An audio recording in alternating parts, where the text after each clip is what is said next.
Magpantay, hamon sa kanila ng ina ni Camilo, magpakita at magsalita. Ang tinatakbo. Nagpapatrol, Jeff Coraparas.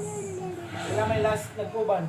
Hindi nagbiminti sa pagdalo sa preliminary investigation sa kaso ng pagkawala ng beauty pageant contestant na si Catherine Camilon, ang kanyang inang si Rose. Lalo pat napanaginipan niya ang anak, isang araw bago ang ikatlong pagdinig. Gabi na, panaginipan ko lang siya. Ang umuwi siya sa bahay. O, nasa bahay ko siya. Yun. Normal na panaginip siya sa akin ang kagabi na umuwi na siya. Naghain ng reply affidavit at motion to inhibit ang Campo Camilon kasama ang CIDG-4A. Nais din ang Regional Prosecutor's Office ng Calabarzon na humawak na investigasyon imbes na Batangas Provincial Prosecutor's Office.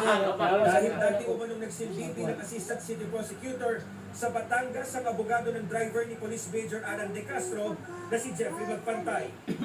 Sina De Castro at Magpantay ang dalawa sa mga pangunahing suspect sa kaso. Well, I don't know if the Batangas Provincial's Office will decide, pero it will lengthen yung preliminary. Ayaw, awaya dudong si Papa Dudong. Ayaw, awaya Kuya Dudong si Papa.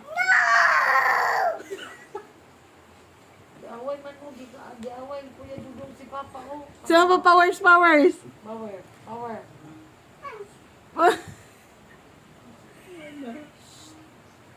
Gina, ito dito. Away niya po Kuya Dudong si Papa ko.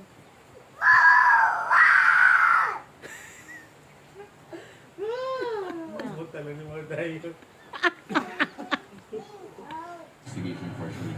La, giaway na dyan si Kuya Dudong. I think yung publicity, he does not really want that publicity. Well, of course. Joke lang, manggod. Sorry, Kuya Dudong. Gilot, manggod.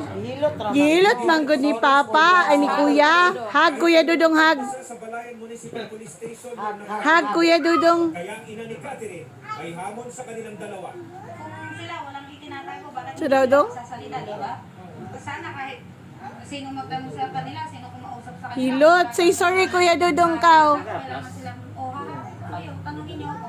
Umaasa ang pamilya ni Camilo na uusad ang kaso at magkakaroon ng linaw kung nasa Ikaw, hilot, Papa Boy, be. Tiyak nilang gagawin ng lahat Hilot. para makamit ang hustisya. Hilot ka, Papa Boy. Tuloy ko ba? Hilot. Pwede nang wala. Hindi ito, dahil hindi pa ko namin siya nakikita, hindi namin alam. Tarunga po na mo si Nina, uy. Kana, unsa daw, ma? Jeff Caparas, ABS-CBN News. Unsa daw?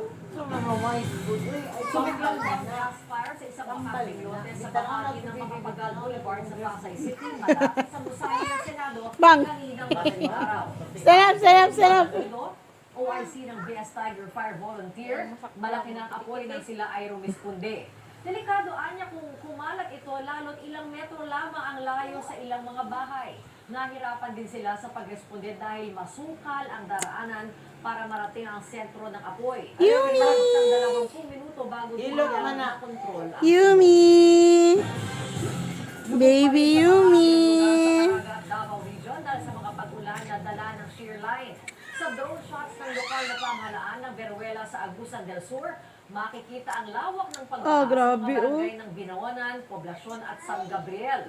Sa lungsod ng Tagum, Davao del Norte, hindi pa rin madaanan Uy, ng light nag-aapo, vehicles no? ang National Road sa barangay Pagsabangan.